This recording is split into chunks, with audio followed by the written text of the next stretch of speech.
Jessica Morgan was the last person anyone suspected beloved teacher, glowing mother-to-be, and the smiling face of Oak Ridge High. Noah Sanders was just 16, quiet, invisible until he became the center of a scandal that shattered a town.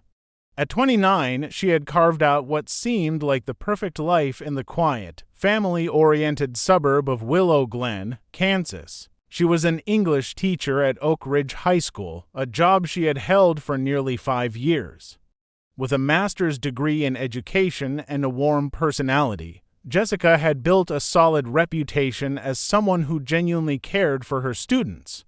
She brought cupcakes on people's birthdays, stayed late to help with lesson plans, and volunteered for every school fundraiser. Even the principal spoke highly of her during staff meetings, using her as a model example of what a modern educator should be.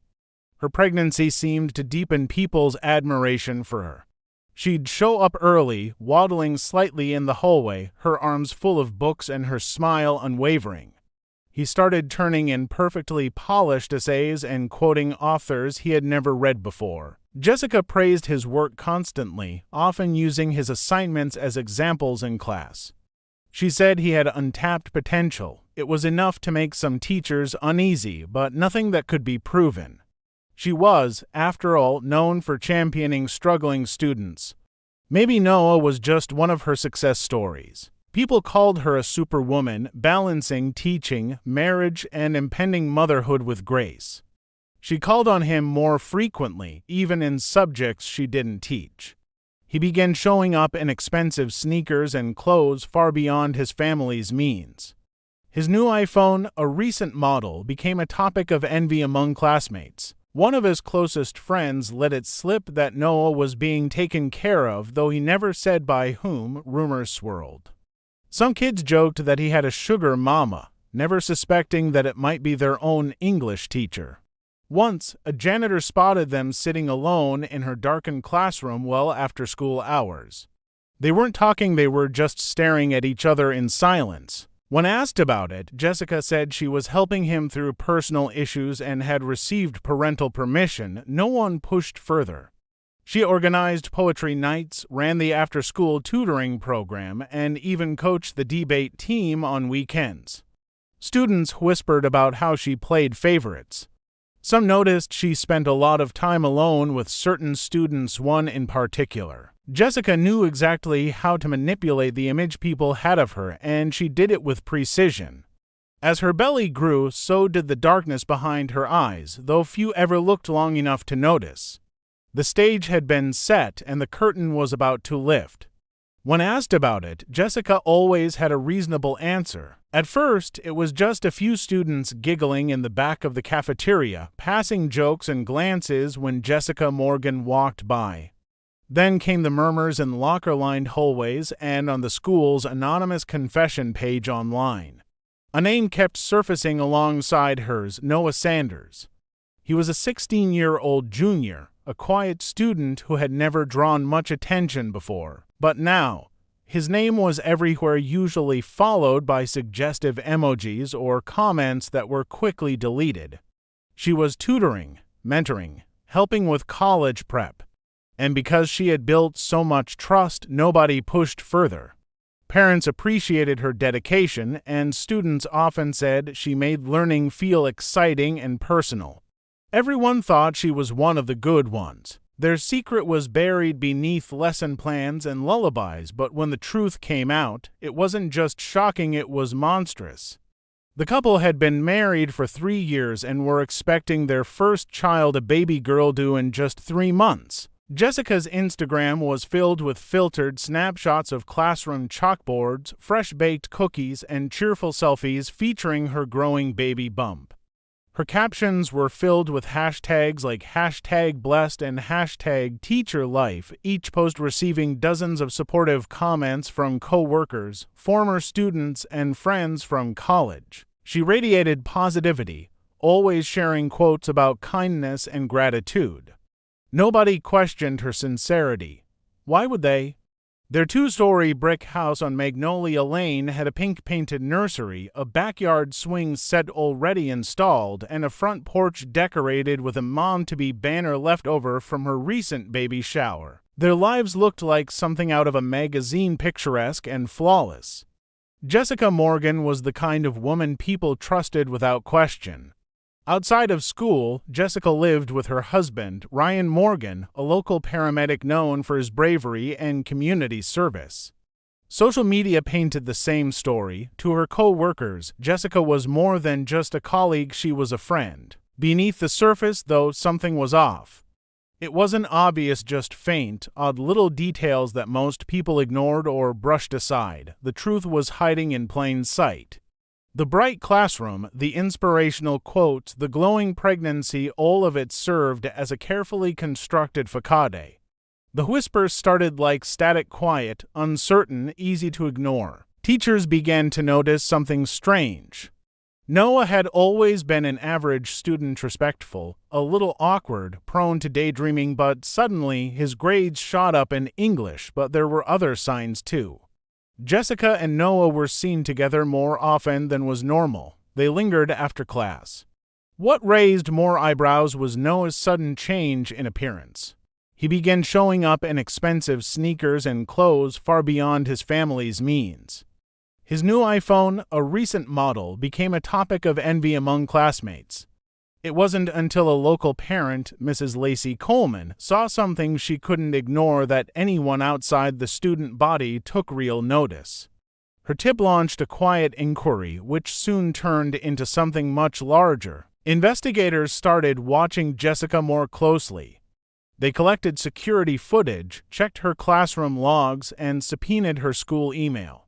What they began to uncover shattered the illusion of Oak Ridge High's beloved teacher and confirmed the worst fears of those who had doubted her. She had saved scanned copies of handwritten notes from Noah and voice recordings of him reading poems she had written. Inside were travel brochures, real estate listings for homes in Mexico and Costa Rica, and a passport application filled out in her name but using a different last name.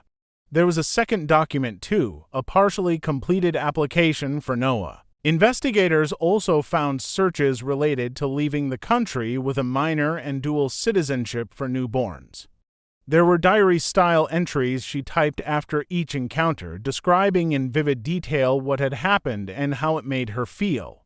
Cameras flashed as she was escorted into the courtroom, wearing a floral maternity dress and shackled at the wrists and ankles. Each count carried serious prison time. Still, Jessica stood tall, eyes fixed forward, her lips curled into that same unsettling smile. Her attorney entered a plea of not guilty, prompting a collective gasp from the courtroom gallery. The prosecutors, armed with the overwhelming evidence found on her devices, appeared unfazed. They had no doubt about the outcome, but the smile disturbed them all. Her belly was visibly swollen, a constant reminder of how deeply this case had twisted the image of innocence.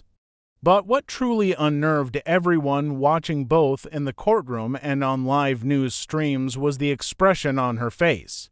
She was smiling, not nervously, not politely, but calmly, as if she were arriving at a parent-teacher conference instead of facing multiple felonies. It wasn't dated, but it had clearly been used.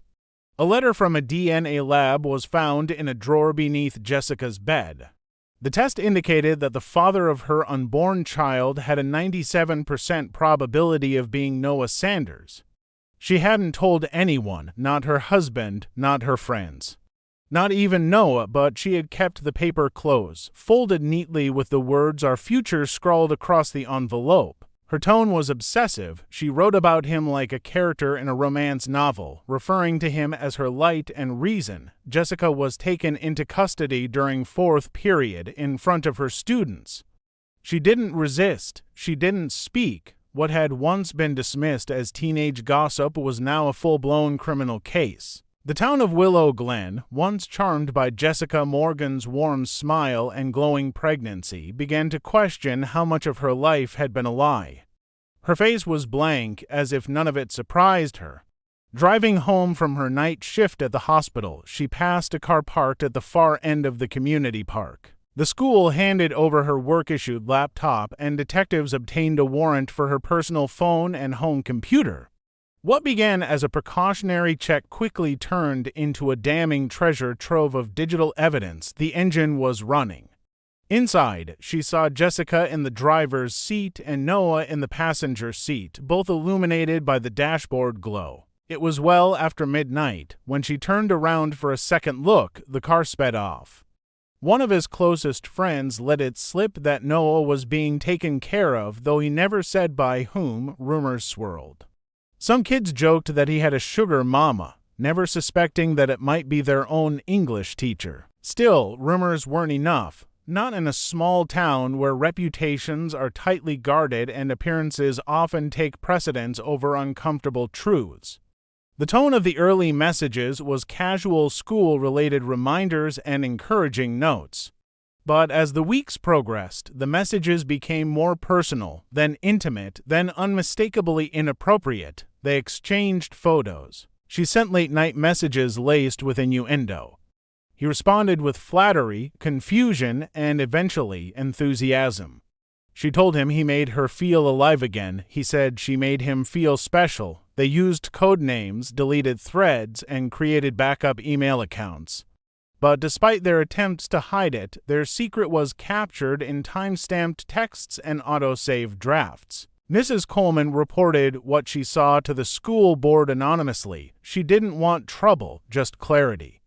What investigators found on Jessica Morgan's devices changed everything.